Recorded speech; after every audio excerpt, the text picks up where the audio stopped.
Hello and welcome to the Resilient Lineage podcast, where we reflect on the past, anticipate the future, and discover what God is up to today. I'm Olivia. And I'm Milo.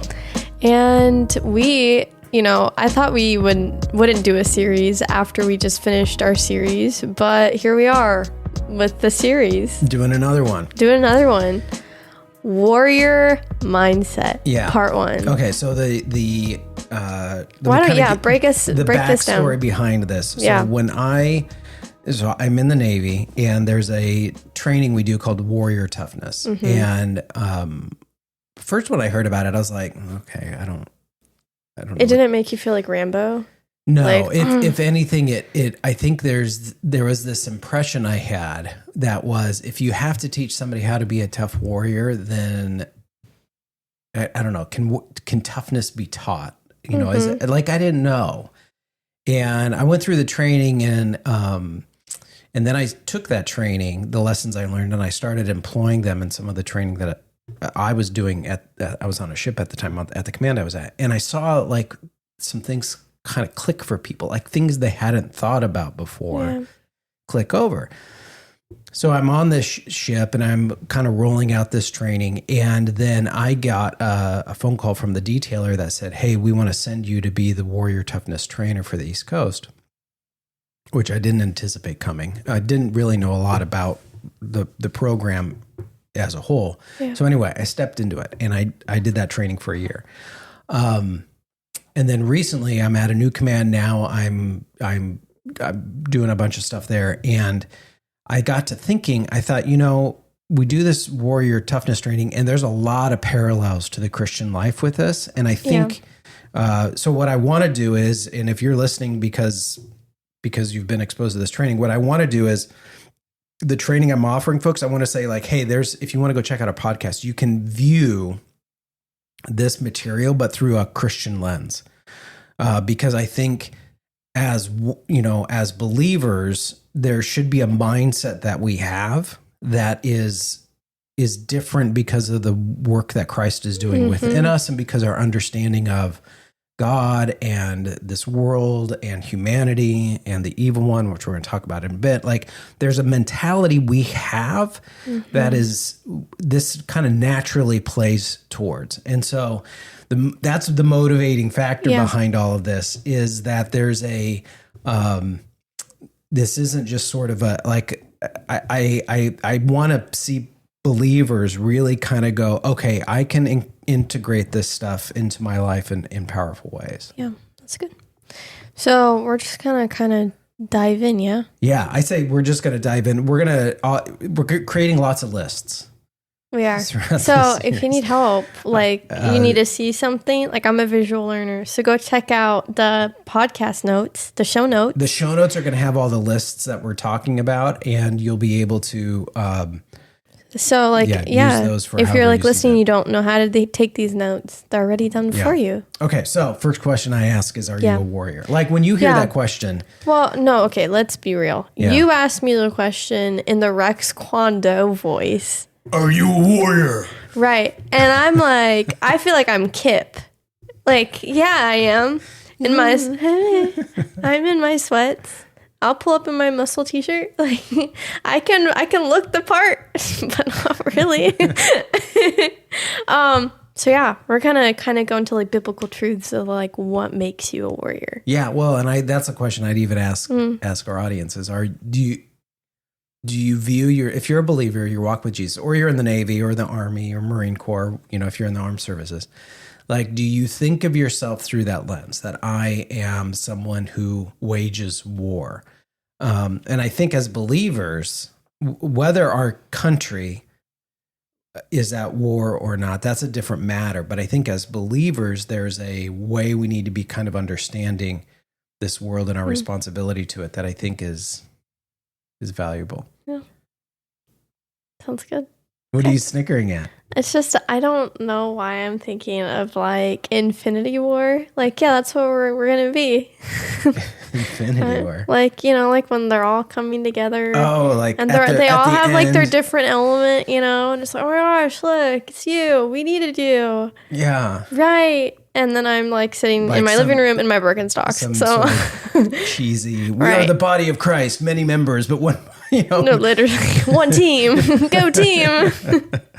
Okay, so Yeah. here's how you know if someone views themselves as a warrior, right? There's responsibilities and like a way of understanding their responsibilities Yeah. they may take. So one is that they're watchful, right? So 1 Peter 5:8-9, Paul writes, he says, be sober-minded. So, well, be sober-minded, be watchful. Your adversary, the devil, prowls around like a roaring lion seeking someone to devour. Resist him firm in your faith. And so, we have people that stand the watch, that they operate a duty section. So like where I work, when you walk into the building, there's somebody there at a desk and you got to show them your ID to be able to get beyond a certain point. They stand watch, right? They are there to make sure that nobody who doesn't belong in the building has access to the building.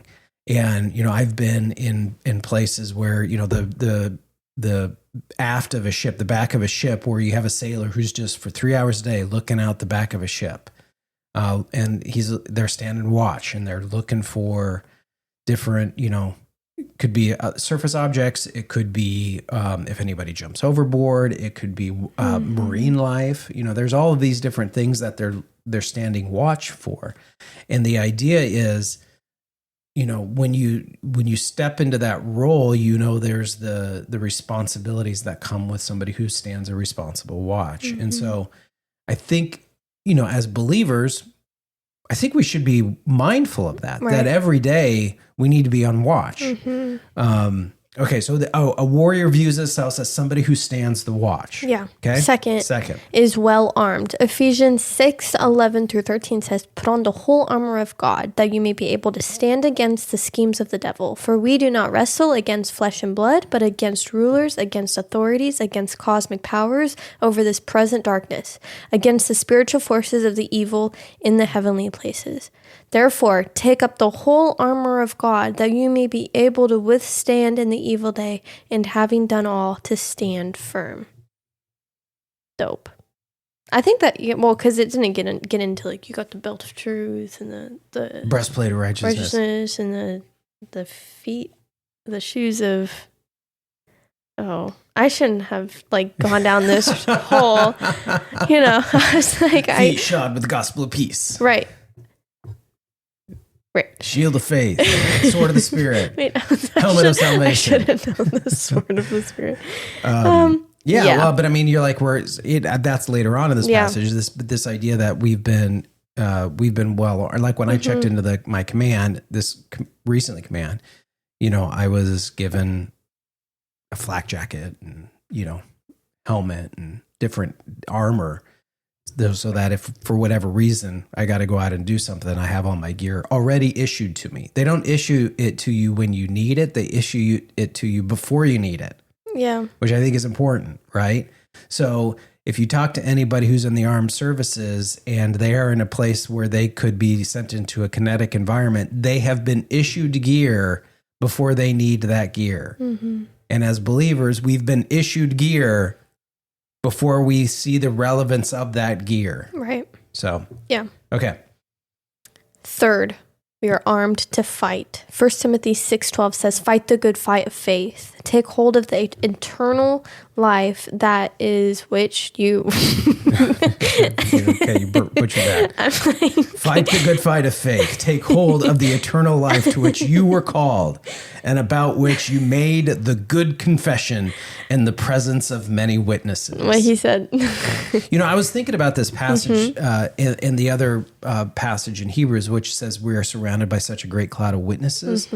And I was thinking about this from the lens of, I think I've heard this preached usually about how there's people that they stand witness to what God is doing in our life or our testimony, or they stand witness to the activities of our of how we're living for God, which may be true.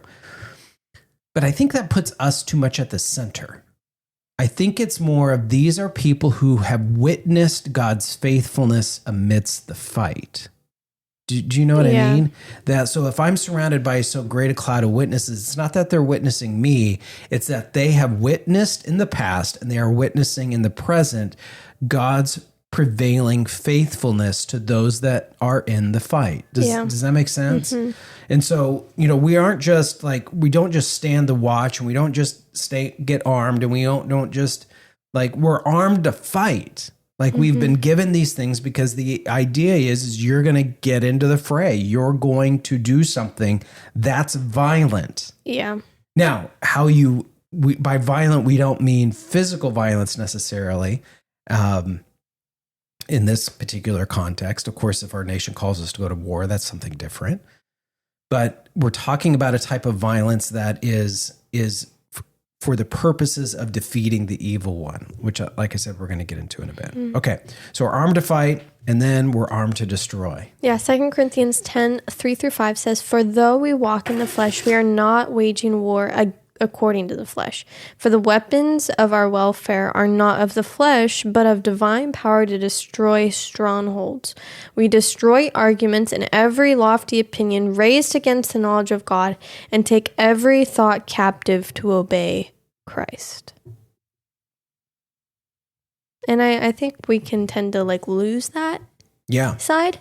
I think there's these different elements of our spiritual life, and I think we can really get focused on the day to day and what's going on today, and we're not mindful that we are in the midst of conflict from the enemy, and we're not taking every thought captive, and we're not thinking about the strongholds in our life, and we can kind of become super numb to those things, or used to or tolerant of those things in our life, that maybe that's something we should be praying. Okay, Lord, what are the things in my life that I've become super used to that is actually detrimental to my faith?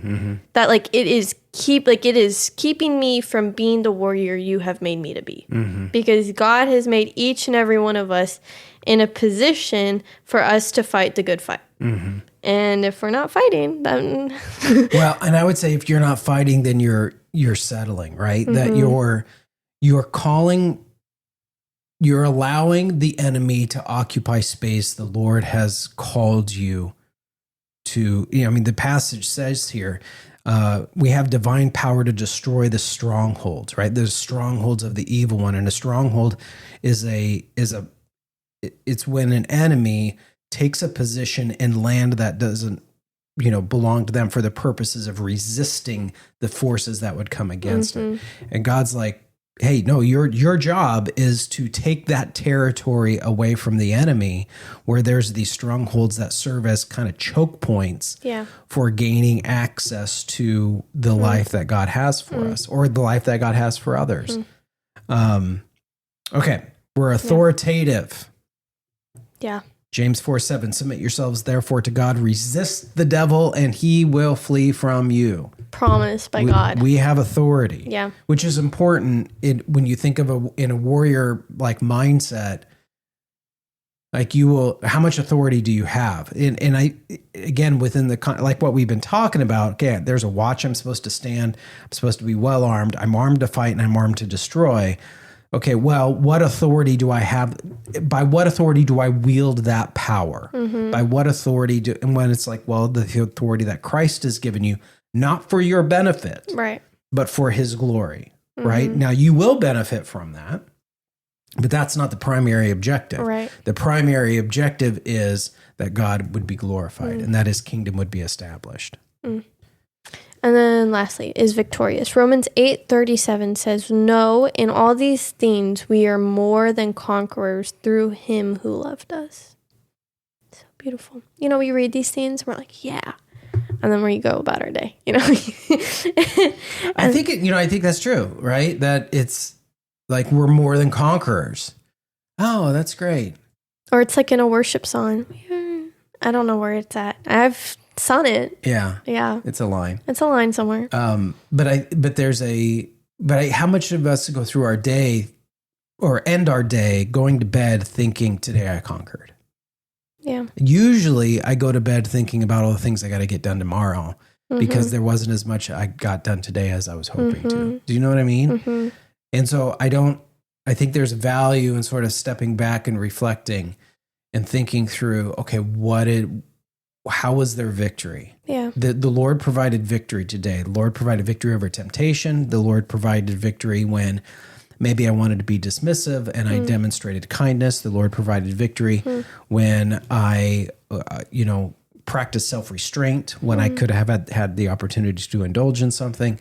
Does that make sense? Yeah. That I can look for these victories. And if you think about it in the context of a warrior, the warrior is going to measure victory by the amount of territory that was maintained or the territory that was gained.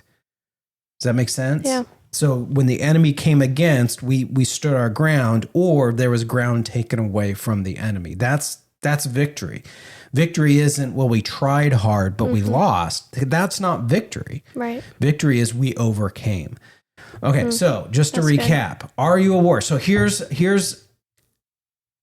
ways that a warrior will identify themselves, right? They will think of themselves as somebody who has to be watchful, somebody who has been geared up, somebody who's been geared up for a fight, somebody who's been geared up to destroy, somebody who walks with authority, and somebody who lives victorious. And I would say, in your walk with God, do you think of yourself through those lenses? Yeah. I don't. Prior to this, had you thought about these things? No. Why do you think that is? It's like, well, our world doesn't. I don't think, I go to a Christian college, and it's like, I'm surrounded by people, but I don't think we order our lives to walk like this. Why do you think that is? I think people it's like the language that they're using in this is not the language that we use now. Okay. So like to be so I'm thinking of this like practically, like to be watchful is be super intentional. Like you're waking up. What are you going to do first? Like, are you intentional with what you're doing? Or are you just going through the motions? Because I'm going to walk over to my coffee pot and hit start and stir the water and like, it's like, are you like being intentional with your day? And then are you well armed? You're going about your day. You kind of know what you're going against. Like, you know what you're going to step into today. And then are you ready for it? Are you prepared that if there's conflict, you're able to hold your end? And then there's a confidence, right? Authority. Like, to have authority, you have to have a level of confidence. Not because someone gave it to you, partially. Well, we have authority because God gave it to us. Right. But, like, to embody that. To, like... I don't need another person to validate. Right. It's like, I'm confident because God gave it to me. Like, I am not worth this. So, like, now, like, God gave me this gift. My job is to steward this. Because, like, there's this responsibility that I'm like, whoa, okay. Okay, but back to my question, though. Why don't you think we think like this? Well, I don't have an answer in mind. Well, yeah, but, like, I don't think we use this language. So a lot of people don't think like that. Like, when I think people... one is we don't use the language. Right, so I think when people, like, hear warrior, they're like, oh, like a Roman. And it kind of turns like a joke. Yeah. I think a lot of people hear this and it's like, that's not real. To be honest. Yeah. I think that's like my have you ever seen that movie? Oh, Blue Light something? Blue Light Moon? I don't, you know what I'm talking about. Blue Like Jazz? Yeah. And it's like this guy, I think a lot of people think like that. There's this scene where this guy is, not leaving the church, but he grew up in the church and now he's getting ready to go to college. He graduated from high school. And he's getting ready to go to college. And the whole church is like together to like wish him off. Like, well. This is like a small country. It's portrayed as like a small rural church. Right. And so they're like, we're going to give you the armor of God. Like, as like a way to like honor you and like you're ready. And like they give him like this plastic helmet and this plastic breastplate.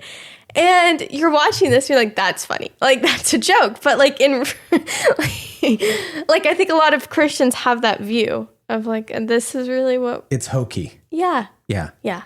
I agree. That's my answer. I think you're right. I think there is a part of this that we don't think in these terms because you can't do it halfway. Yeah. Do you know what I mean? Yeah. If you do it halfway, it's hokey. If you do it halfway, you're cosplaying. Mm-hmm. You're LARPing. You're a spiritual LARPer. Yeah, according to the world. This language. I would even say, yes, according to the world, but I would even argue that even according to the word, like there is no halfway. Yeah. You cannot halfway yourself to being the warrior God called you to be, or else you're just, you're cosplaying as a Christian, or you're LARPing on the weekends as a spiritual warrior. And that is not a thing that God's kingdom calls us to. Right. That's not why Christ saved us. But if you look at these things, like we referenced a lot of epistles on purpose, because the epistles are written to the church that is genuinely wrestling with these things. Yeah. But was Jesus watchful? Jesus was constantly seeing things that others weren't seeing. Right. Or then people would be like, why are you going over there? Like, there's nothing over there. Yeah. Why are you talking? Why are you talking to her? Why are you talking to her? Hey, we don't do kids. And kids need to go away. Like, he sees things that no one else is seeing. He is, he's so well armed that when he performs a miracle or he preaches or he casts out demon, like people are like, where is this coming from? Mm-hmm. And he's not afraid. He doesn't back down. Yeah. He is not afraid of a fight, and he's not afraid to destroy the works of the evil one. Mm-hmm. He walks with authority. And of course, we know the story of, he's crucified and then raised from the dead. He lives victoriously. Yeah. Like, he's not a victim at all. He doesn't present himself as a victim or someone who's, on the wrong side or on the diminishing side of things. That is not how Christ presents himself. And so, like, I think you're right. I think one of the reasons why we don't talk this way we don't have a language that we're familiar with. Mm-hmm. Two, I think to your point, it can be hokey. Mm-hmm. And then I think third is, if I think this way, I have to go all the way. Yeah. I can't do 50%, or I can't do anything that's diminished other than all the way, which is going to require more of me than maybe what I want to give. Yeah. Okay, so with that said, let's talk though about the reality of the enemy, right? So a warrior is really oftentimes understood within the context of what was the conflict that they faced. Or if there's a victory, there's an opposing side. Yeah, there has to have been something that they were opposing. Yeah, good point. Okay, so we're going to talk about the spiritual enemy. And these are not like... These are all found in Scripture. Yeah, a lot of us, this is just going to be a reminder. Like, okay, yeah, I forgot about that. Like, I forgot the Bible said that. And I need to be reminded that this is the enemy that we're facing. So first, he is called the evil one. And he is the instigator of evil in this world, opposing anything that is good and holy. 2 Thessalonians chapter 3, verse 3, but the Lord is faithful. He will establish you and guard you against the evil one. Yeah. He's also a deceiver. So Satan actively works to mislead, spread lies, and create confusion. And Revelation 12:9 says the deceiver is the deceiver of the whole world. Like, he works with our minds, he works with our thoughts, because he knows that if he can get you thinking some type of way, it will result in our actions. Like, he's familiar with humanity and how humanity works, because he's seen it this whole time. And, well, he's not like omnipresent, but he's been in heaven playing with the human mind so that he hasn't been in heaven. Well, outside of the world. Yeah. And like the heavens, and like my understanding of it is like, I don't have a full grasp, but I'm like, you know what? It's okay. God knows. Well, he's the power of and we talk about, this is one of the things we talk about. Where's it at? Last one. He's the prince ruler of this world. Satan exerts real authority and influence over the worldly systems and values of this world. Right. And that comes from John chapter 12. So the gospel, verse 31 says, now is the judgment of the world. Now will the ruler of this world be cast out, Jesus said. Okay, he's the accuser. The enemy attacks believers by bringing up guilt, shame, condemnation. Revelation 12:10 says he is the accuser of our brothers and has been thrown down. So he will be thrown down. Yeah. He's also the tempter. So the enemy seeks to draw Christians away from God through temptation. And in fact, he attempted to tempt Jesus. Right. Yeah. And then it says in Matthew, you can find that in Matthew 4:3. He's the destroyer. The enemy's ultimate aim is ruin and destruction of individuals and communities. Mm-hmm. And I would even say like individuals, families, and communities. Yeah. His name is Abaddon, and in Greek, he is called Apollyon, the destroyer. That's found in Revelation 9:11. Like, again, we're just pulling straight out of scripture here. Yeah. Right? So this is what the Bible says is the enemy. Mm-hmm. The adversary. Yeah. The enemy is always active, hostile, and relentless in opposing those who follow Christ. It says, your adversary, the devil, prowls around like a roaring lion, seeking someone to devour. And that's 1 Peter 5:8. He's the pretender, the masquerader. 2 Corinthians 11:14 says, for even Satan disguises himself as an angel of light. So things that may appear righteous or good or wholesome might not be if they counter God's truth. Yeah.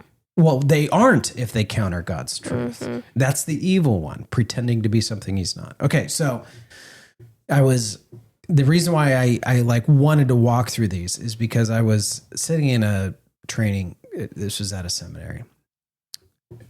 And it was a class on preaching on the principalities and powers. And the professor said, we're not going to speculate as to whether or not there are evil forces. That's just like kind of when we talk about spiritual warfare, we kind of talk about the spiritual side of the house, kind of the oogity boogity stuff.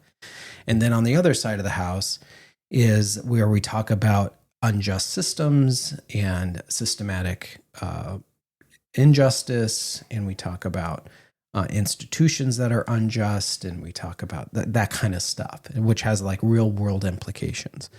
And they said, we're not going to talk about this one or that one. We're going to talk about where they overlap, but we're not going to really get into the spiritual stuff. We're going to talk about like these other types of injustices. And I asked the question, I said, I just want to make sure I'm clear. Are you saying we're only going to talk about the impact of the enemy's efforts and not talk about the enemy themselves? And they said, yes. Which didn't make any sense to me. So I went home and it was bothering me. I told your mom about it.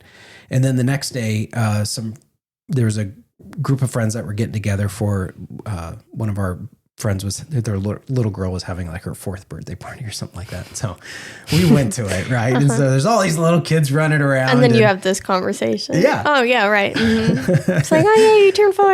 And a buddy of mine named Blake Pauly, he was our operations officer, and he's a SWO, service warfare officer. Great guy, really good officer, good leader. And I saw him and I was like, hey, Blake, I want to ask you a question. He's like, what's up? And I said, would you ever, if we're on a ship and we're being shot at, would we only consider the threat in our response, or would we consider the source of the threat in our response as well?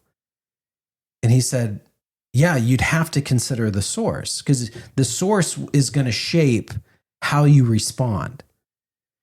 Because there's a thing called friendly fire, right? Like, what if we're being shot at, but it's friendly fire because one of our allies or our one of our ships had, thought we were something else. So that's going to shape our response. But if it's the enemy, and we know what that enemy's capabilities are, then that's going to shape how we respond, not just to the threat, but to other potential threats that they may be volleying in light of that particular threat. I was like, got it. So I go back to this class. Right. And I'm sitting there, and it was brought up again. And I didn't bring it up. Somebody else brought it up. They're like, I was thinking about what was said last week, how we're only going to kind of focus on one part of this and not the other part. Why are we not focusing on both parts? And the professor kind of re-articulated it. And I raised my hand. I was like, all right, I was talking like, this is my world, is how do you deal with the threats that are, it's not my, like, I'm a non-combatant, right? As a chaplain. But I was talking with a buddy of mine and I told him the whole story. And I said, so it doesn't make sense to me while we're only looking at what the enemy can do without considering the enemy themselves.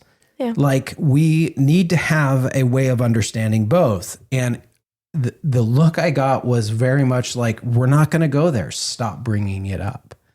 And I thought, that is so short-sighted. And I'm bringing this up because the reason why I'm going through this is because I see a lot of folks doing that in their spiritual world. They don't want to think about these things too much. Because again, all of a sudden, if this is true, it's going to require me to up my commitment level. Right.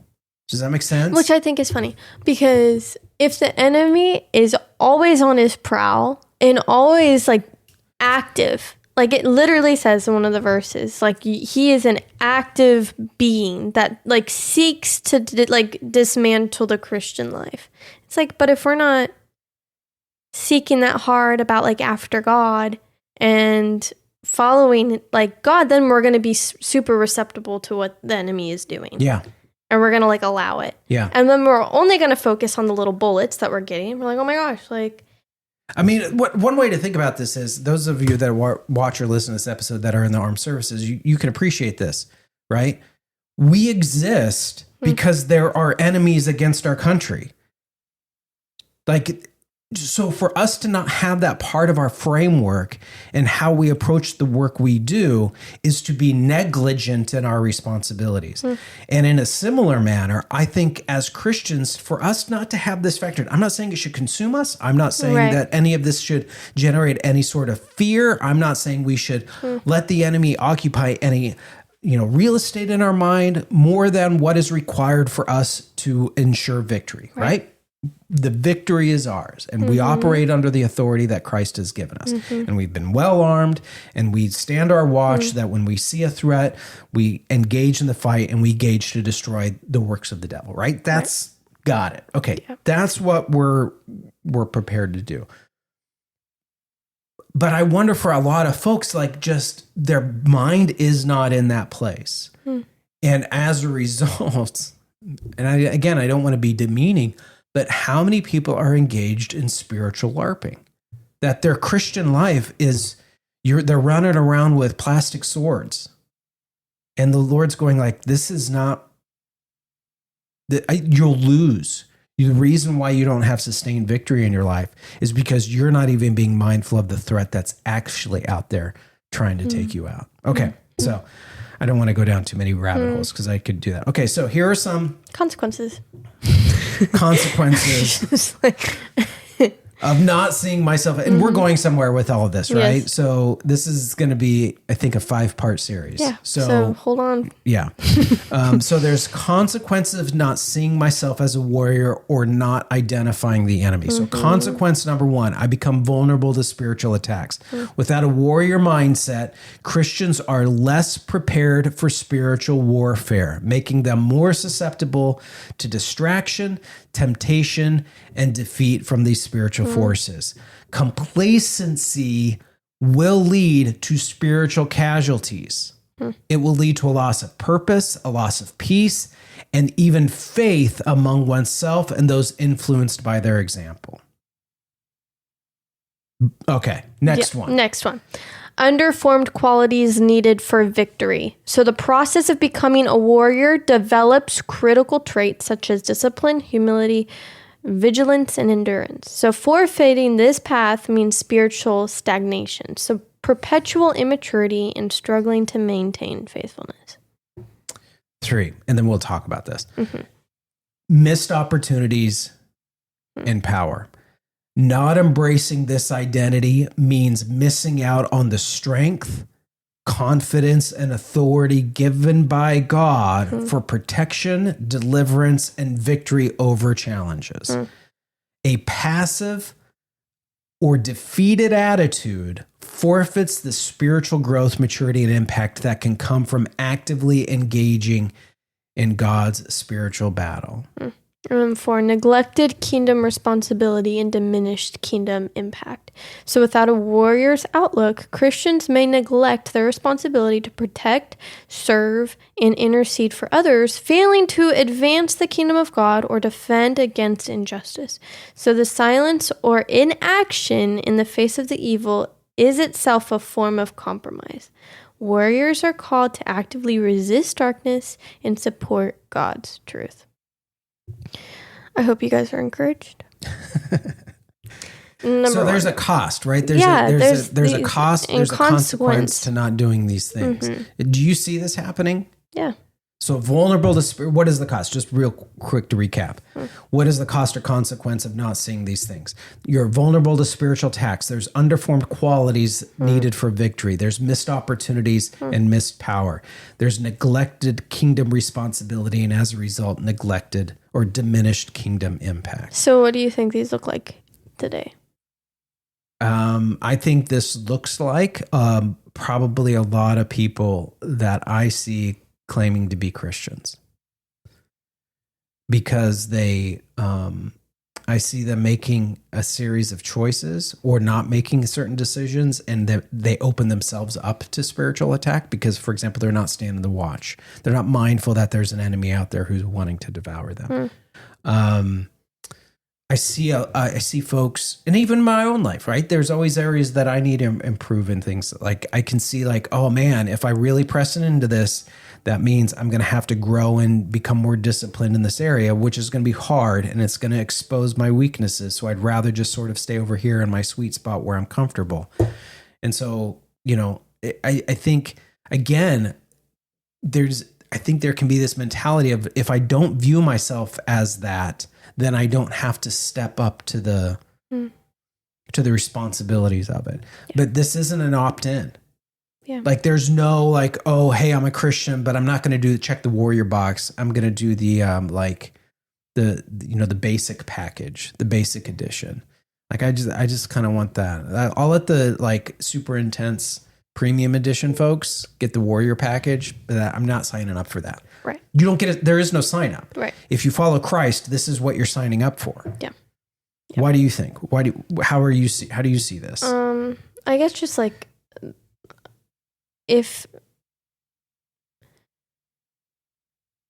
when the more I don't know how to like articulate this rightly, but I think there's a way that we can and can't measure our spiritual walk versus like the world. There's like these vital indicators that show us our progress. Yeah, sure.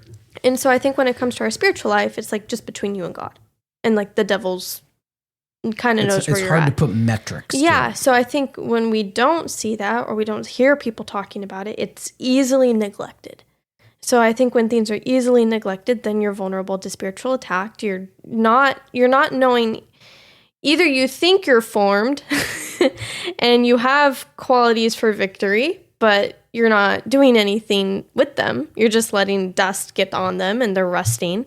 You miss opportunities because you're not being intentional with those things. And then you're neglecting your responsibility. And this could look like whatever that looks like in your life. The things that are pinging in your head and these lights that are going off. But yeah, I guess it's just kind of like I think metrics have to do a lot because our world is surrounded by metrics of like success, I guess. So I guess when it comes to spiritual walks, it's kind of like this endless map. Yeah, I think it's less tangible. Mm-hmm. And like you said, as a result, the things we can usually grab a hold of are the things we can usually measure. Mm-hmm. Yeah, I would agree with that. I think there's the inability to measure these things deprioritizes them. Yeah. Although I do think there are ways that I can, if I'm a metrics person, I can put some measure to this stuff. Mm-hmm. Do you know what I mean? And it's going to look different. It's not going to be the way the world would measure things, but I think you can identify, well, that's a whole other podcast, the role of numbers and narrative and identifying growth. Right. Right.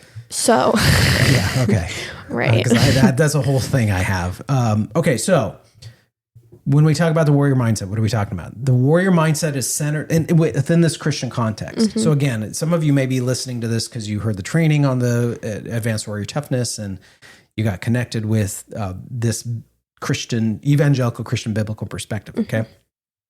So I'm washing it through that Christian lens.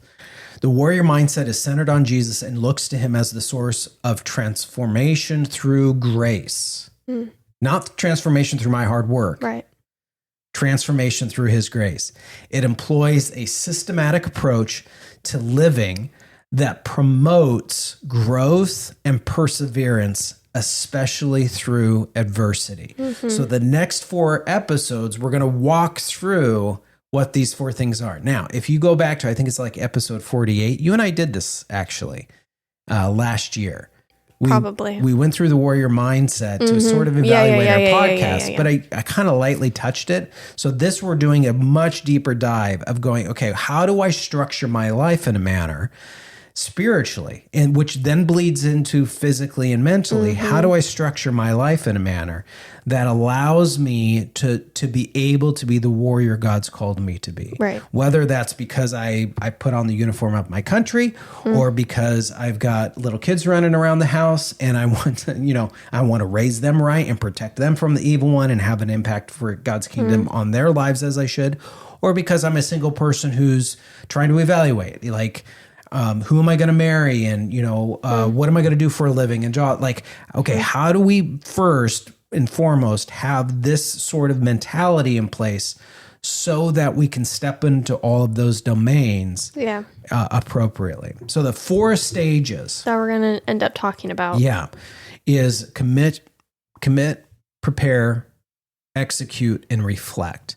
So we're going to talk about each one of those and how you move through each one of those stages in preparation, or as you move into the next thing. And then it's like a coiled spring. So it's this circular movement, right? So we got commit, prepare, execute, reflect. So as I move through that circle, right, I come back to commitment. And so it's like a coiled spring that you come back, but you're not in the same place you were before. You're a little bit more mature. You've learned stuff, but then you do it again. And now you're in a little bit higher place. So you just keep going up and up and up and up. Okay. George S. Patton, General George S. Patton. Did you know your great grandfather? Do you know who George Patton is? General George Patton? Is it some military guy that they made a movie on? Oh my goodness. Yes, it is some military guy they made a movie on. Yes, that's true. Got it. Good job. Thanks. If you have not seen the movie Patton, I haven't. Just as my daughter has not seen the movie Patton, I highly encourage you to see this movie. So Patton was he was a general during World War II, big personality. He thought of himself very highly. There's a lot of debate as to how good of a general he was. And the movie it's a really entertaining movie. I don't know about its historical accuracy. And the movie is called Patton, that starring George C. Scott as Patton. Does a phenomenal job. But your great-grandfather was in a tank battalion that was under Patton, and they loved him as they were moving through Europe. And so your great-grandfather, my grandfather was a sergeant in the tank corps. So he was a grumpy old man. So for somebody to gain his admiration was not a small feat. Patton said this: if you are going to win in any battle, you have to do one thing. You have to make the mind run the body. Never let the body tell the mind what to do. Yeah. So we're talking about being the mindset that a warrior has to have that will set their physical world in order so that they can engage in the spiritual battle that God calls us all to be in. So we're going to walk through each of those steps. So the next episode is going to be on commitment. And why is that important? Where we're at with commitment culturally right now, and then what does it look like for us to develop that in our life? So with all of that said, thank you guys for watching. Yeah. Thank you for listening. Hope this will be a journey you'll go on this road with, because I think this will be really interesting. Yeah. I'm curious to see what kind of feedback we get. And I think this will be very practical. Mm-hmm. Definitely. Do you have anything you want to close out with? Any random or so there's like a lot of lists. Cuts? So go check out the show notes. Yes, go check out the show notes. I'm looking at them, and if I didn't have them, I would be lost. So. And you're like, how do I check out those show notes? If you visit thisresilientsoul.com, and if you sign up for the newsletter, you will be taken to the show notes. To you. In the podcast, you'll be able to see where the show notes are listed. A link to the show notes are listed there as well. You can find us on Instagram. You can find Olivia and myself. Just look up our names and you'll be able to find us. You can find our Resilient Lineage on Facebook and Instagram. Feel free to reach out to us. We welcome the chance to hear from you. You can email us, hello@thisresilientsoul.com. We're always looking for ways to improve the podcast. We want to engage with you guys on this topic. We'd love to know your thoughts. And if you have any amplifying comments, or if you disagree with us on stuff, let us know. Or you're like, I don't think that's true. I welcome that kind of input. And then we may even address it on the podcast. You never know. So we'd love to hear from you. We pray that you guys go with God and be at peace.